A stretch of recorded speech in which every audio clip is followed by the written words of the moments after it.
One thumb up from God and a billion thumbs down of others don't even compare. Do you know favor is worth more than money? That favor can get you places that money can't. The storyline of my life is the favor of God. That favor has gotten me places that I couldn't even buy. Where I was at last weekend, I didn't have to pay for the ticket. Then I found myself in situations where I was in the back green room of certain key people. I'm telling you, favor is worth more than money. And when you know that you are called according to God's purpose, you don't got to juck a job. You don't got to pass out no business cards. You don't got to put up no flyers. Listen, did John the Baptist have flyers?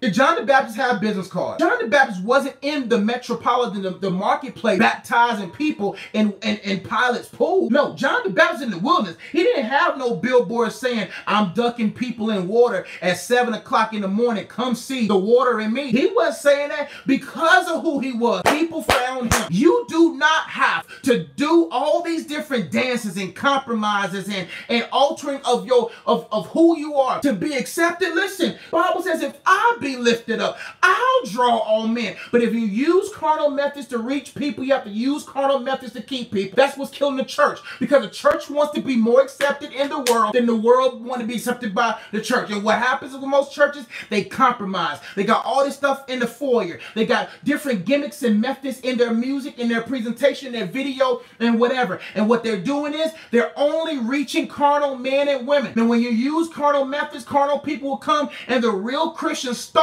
in the pews because the preacher is not feeding the people. People care more about a big church than a big believer. And what happens is, when you want to be accepted by the world, you have to do worldly things. But ladies and gentlemen, who the Son sets free is free indeed. When you're free from that mindset, you do you and they come. Do you heard the old sayings, if you build it, they'll come. Don't build banners, don't build billboards if you don't have a place to keep them. But when you want to be accepted, when you find out those people really don't love you for you and they only care about your shade and your fruit, and when wintertime comes, there's nobody to tend the tree, you left alone in winter with deep self-hate.